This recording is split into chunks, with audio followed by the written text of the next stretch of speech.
Olá pessoal, tudo bem? Sejam bem-vindos a mais um podcast do canal Ouvindo a Consciência.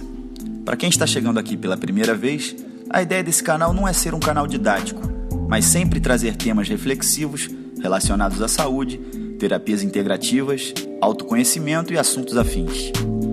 Convidamos sempre profissionais de grande nome em suas respectivas áreas e deixamos com eles o papel de nos fazer refletir. Esperamos que gostem e até o próximo podcast. Um grande abraço.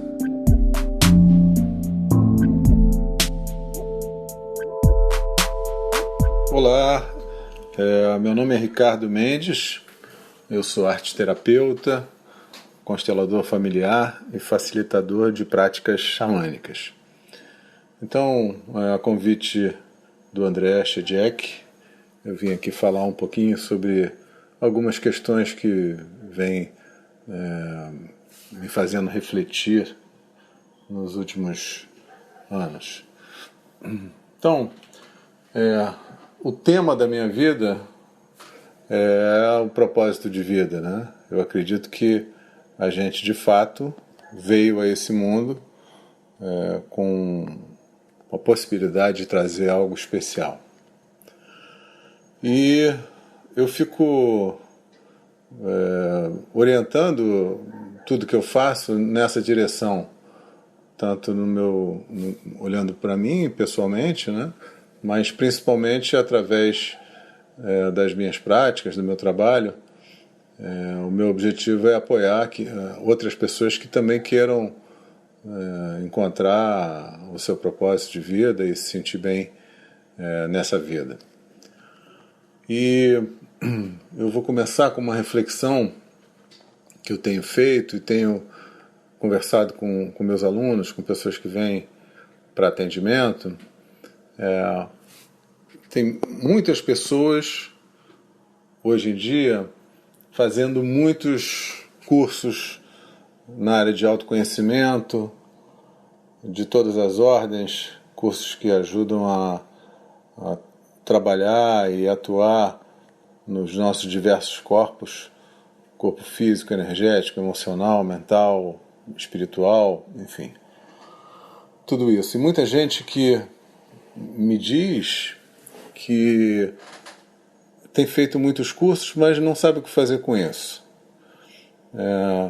Não se sente preparado, parece que nunca chegou o momento para poder trazer isso e oferecer isso para outras pessoas. E sente também que não está pronto, enfim, é isso.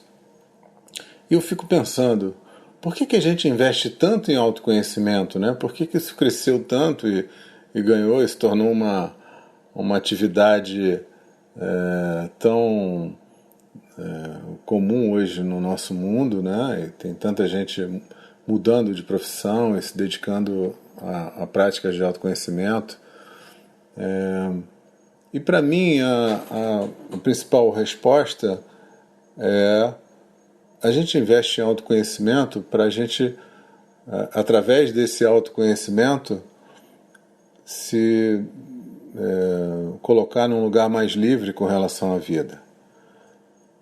Porque, ao contrário das plantas, dos animais, dos minerais, a gente tem muitos escrúpulos e muitos impedimentos para viver na plenitude, né? Então, no momento que a gente conseguir ir se libertando dessas dificuldades e compreendendo a vida de uma maneira mais ampla, a nossa possibilidade, a nossa capacidade de atuar no mundo diretamente na direção que a gente acredita que esse mundo deveria ser fortalecido, vai ser muito maior. Quando eu olho para as plantas, para os animais e para os homens, né, eu fico imaginando que talvez, ao contrário do que a gente sempre disseminou, eles é que sejam os seres mais avançados. Aqui na minha casa eu tenho muitas bananeiras e fica do lado do lugar onde eu atendo. Eu olho para as bananeiras e penso, caramba, a bananeira basta ela crescer e depois de algum tempo ela começa a florescer, né? E surge o cacho de banana, e isso vai amadurecendo e de repente aquilo está pronto, ou vai algum animal vai comer, um passarinho, um macaquinho, ou quando eu dou sorte de chegar antes deles, eu mesmo retiro e como. As bananeiras não ficam pensando se elas de fato querem ser bananeiras ou não, se elas querem dar banana ou não, mesmo que elas tenham sido afetadas por alguma outra árvore que caiu perto delas, elas não crescem impedidas de cumprir o seu destino, elas simplesmente crescem e florescem, né?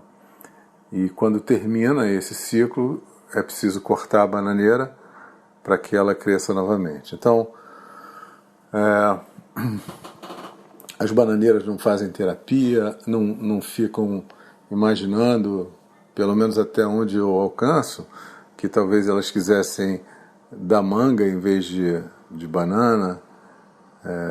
E os animais, da mesma maneira, os animais nascem e vão seguindo seu instinto, vão aprendendo com os outros, com o grupo da sua espécie, e vão seguindo o destino.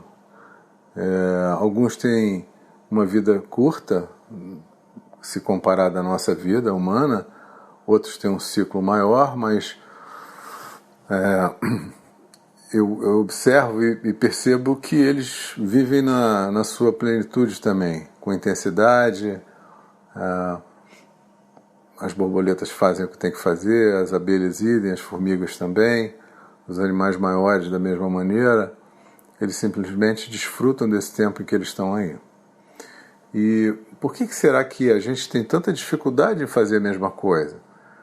A gente que sempre acreditou que é uma espécie mais avançada, que raciocina, que planeja, e uma série de outras vantagens que a gente imagina que tem, né? Por que a gente tem tanta dificuldade? Então, eu tenho refletido muito e observado muito sobre tudo isso, e eu entendi algumas coisas que para mim fazem sentido, e é isso que eu quero compartilhar com vocês. Então, o que eu percebo, o que eu observo é que, seja lá de onde a gente vem, como espírito, né, que vai encarnar num corpo aqui, eu percebo que a gente chega com um nível de expectativa muito alto, ou talvez não seja exatamente isso, mas a gente chega vibrando num lugar muito alto. E o que eu estou chamando de um lugar muito alto? De um lugar de muito amor. A impressão que eu tenho é que quando a gente está preparado para encarnar, para vir para cá, para viver essa vida que a gente está vivendo agora, a gente está vindo de um lugar onde esse amor é expresso de uma maneira muito elevada. E é um lugar de luz. Acho que até já tive a oportunidade de ver fotos de corpos chegando aqui, corpos espirituais, apenas como luz. Então, eu imagino que a gente chega aqui vibrando nesse lugar muito elevado, desse outro lugar, da onde a gente vem. Então, quando a gente chega aqui, os encontros que a gente tem são encontros que sempre vão nos frustrar de alguma maneira, enquanto a gente está com esse parâmetro tão elevado. Todos que já estamos aqui, estamos vibrando já num nível menor de amor.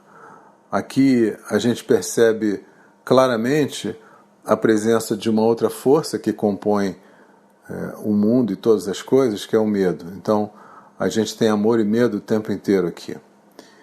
E quando a gente chega de um lugar onde o amor está vibrando na sua mais alto nível, e encontra pessoas onde pessoas que já estão vibrando com menos amor e com algum medo, esses encontros nos frustram.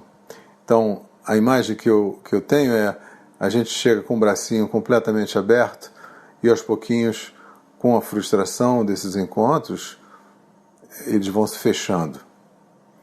E esse é um impacto muito grande, porque na infância a gente está com uma inocência, flor da alma, né? A gente está esperando muitas coisas, a gente não conhece como é que são as regras, como é que funciona esse mundo aqui.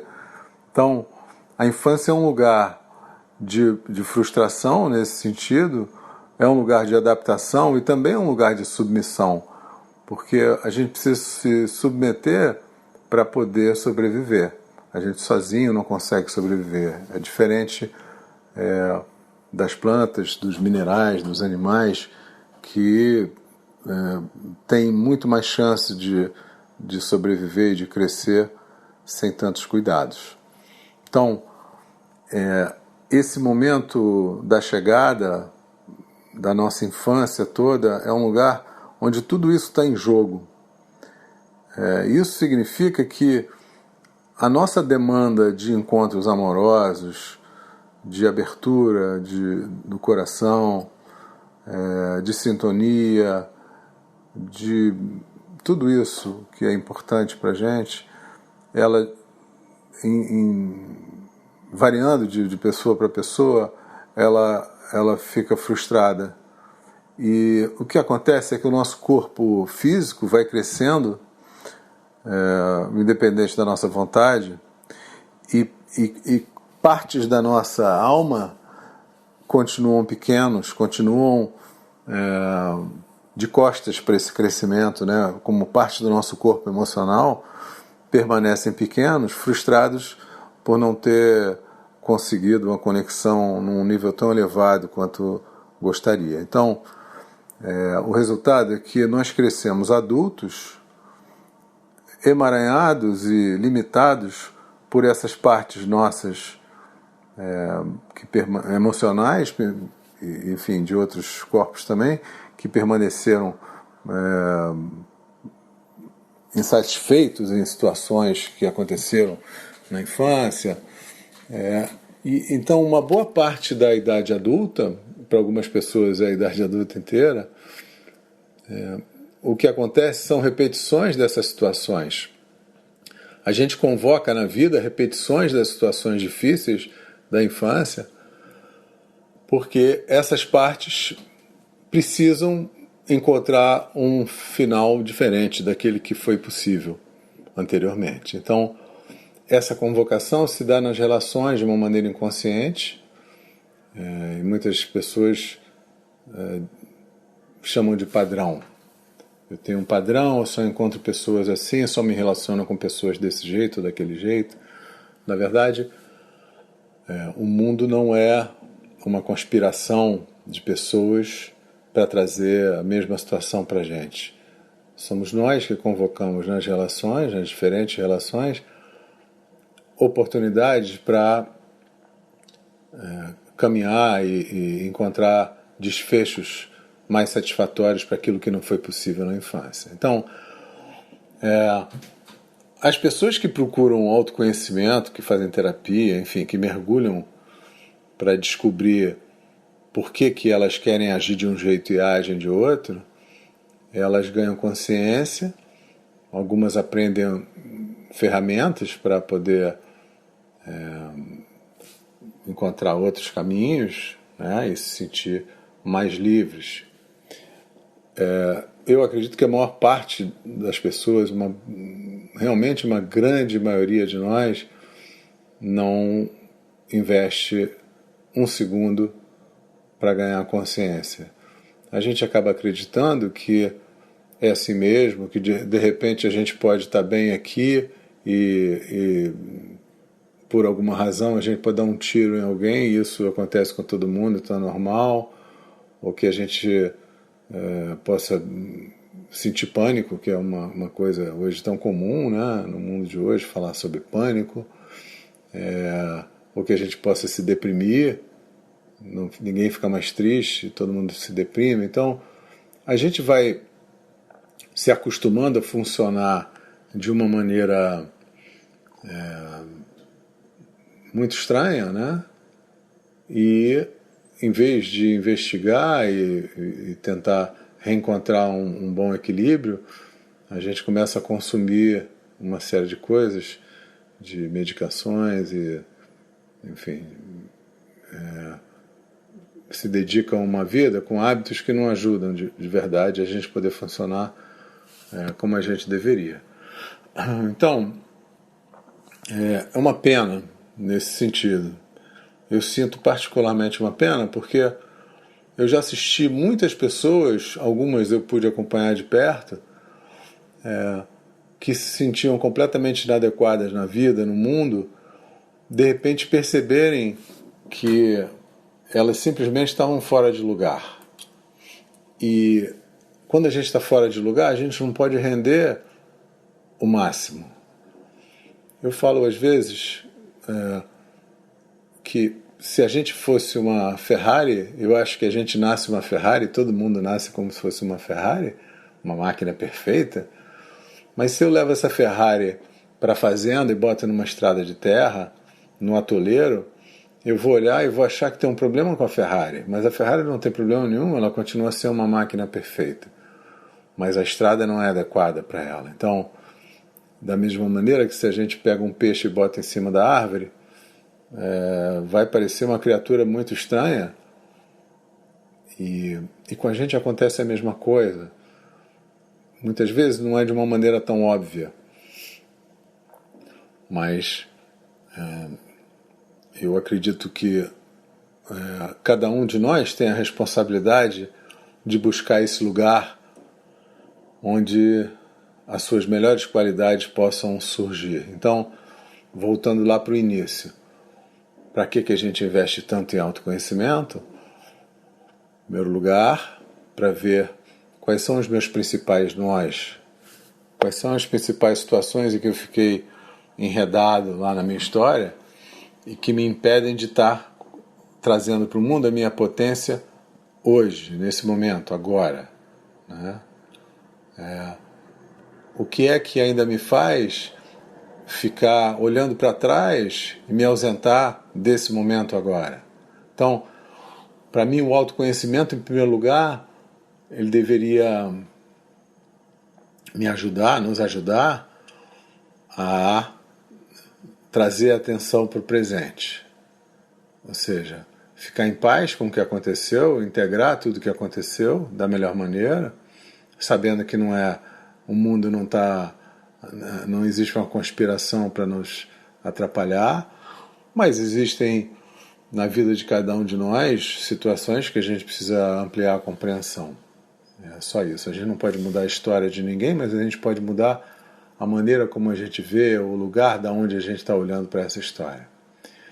E no momento que a gente consegue trazer cada vez mais a nossa atenção para o presente, que oportunidade surge? É aquilo que eu disse no início. No xamanismo a gente diz que cada um de nós tem uma medicina para trazer para o mundo. Então, a medicina significa cada um de nós tem algo que é singular, que é o somatório do que a gente é, do que a gente aprendeu, do que a gente veio expressar. E isso é muito curativo e a gente precisa de que muitas pessoas possam trazer a sua própria medicina. Essa medicina fala de algo que é muito pessoal, muito individual. A gente vive hoje no mundo, o mundo contemporâneo, é um mundo de massificação. A gente reproduz, aprende que alguns comportamentos são bacanas e a gente quer reproduzir esses comportamentos. A gente quer seguir maneiras de se vestir, a gente adere a novas profissões, a novas maneiras de se alimentar, de cuidar do corpo, de tudo. Então, existe um ambiente propício para que a gente não expresse a nossa individualidade. Economicamente, isso é algo muito desejável, inclusive, né? Então, por outro lado, a gente tem nas mãos uma prova incontestável do valor da nossa individualidade, da nossa singularidade, que é a impressão digital. Basta a gente olhar para o dedão, para os 2 dedões, e a gente vai ver que de fato não tem dois desenhos numa areazinha tão curta que são iguais. Isso é tão verdadeiro que até os bancos aderiram, né, à impressão digital. Esses bancos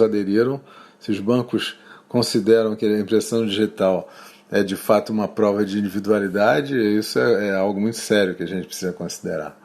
Então, se a gente tem até essa prova física, e a gente tem a oportunidade de se atualizar, de atualizar as nossas dores, de integrar, de ampliar a nossa visão de mundo, e trazer a nossa atenção para agora, para esse momento presente, a gente ganha a possibilidade de buscar no mundo qual é o lugar, quais são as relações, quais são os assuntos que nos interessam, que nos apoiam, para que a gente possa trazer o melhor que a gente tem para essa vida, para que a gente possa expressar através da nossa vida as melhores qualidades que a gente traz, porque a gente traz muitas dificuldades também. Então, a Ferrari só é capaz de mostrar essa máquina perfeita que ela é se ela está numa pista adequada para ela, né? Um avião debaixo d'água também não tem função nenhuma, mas na hora que ele decola, ele expressa também a perfeição dessa máquina que encurta distâncias, que voa. A gente, do mesmo jeito, a gente tem esses exemplos todos do lado de fora, e seria muito bom que a gente pudesse tomar a vida dessa maneira. Então, para mim, o que eu aprendi de mais essencial sobre o assunto propósito de vida é: a profissão é a coisa menos importante que existe. A primeira coisa importante é cada um poder conhecer quais são as boas condições, qual é a pista ideal para a sua Ferrari ter um excelente desempenho. Então, qual é a hora que me faz bem acordar, de que maneira, o que eu preciso fazer de manhã, quais são as minhas qualidades de manhã, de tarde, de noite, como é que é a roupa que me faz bem vestir, que eu me sinto à vontade.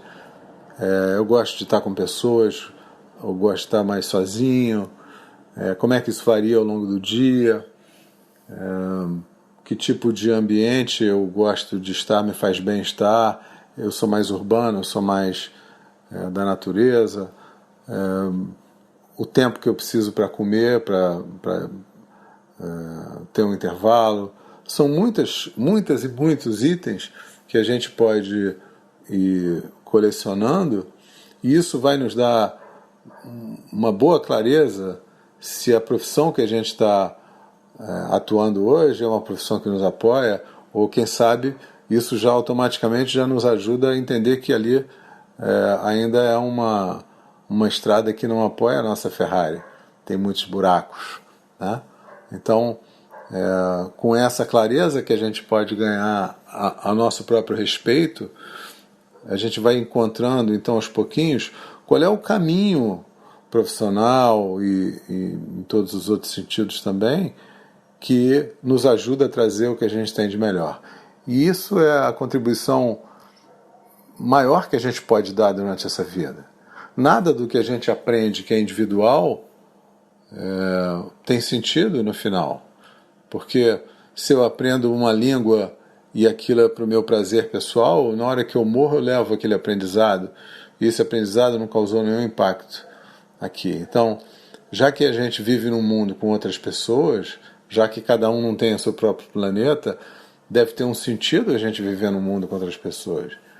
E, para mim, o sentido do aprendizado é cada vez mais poder compartilhar esse aprendizado. Então, eu acho que hoje o mais importante que eu decidi para a minha vida é eu quero me dedicar ainda a aprender aquilo que eu possa vir a compartilhar. Aquilo que seja só algo para mim e que não sirva para mais ninguém, ou que seja algo muito específico, eu quero dedicar um mínimo de tempo. A minha vida faz sentido na medida que ela causa impacto em outras vidas também. O meu caminho faz sentido na medida em que ele ajuda outras pessoas que vêm depois, ou que se aproximam, a se sentir bem em procurar o seu próprio caminho, a se sentirem estimuladas em procurar, encontrar e exercer e ocupar esse lugar no mundo. Então, tem coisas que nos ajudam, tem coisas que nos atrapalham. E aí é uma conversa para muitas horas. Eu queria deixar, então, algumas dessas ideias com vocês. Agradeço muito a quem teve a paciência de escutar até agora. E quem sabe a gente se encontra em algum outro momento. Tá bom? Muito carinho.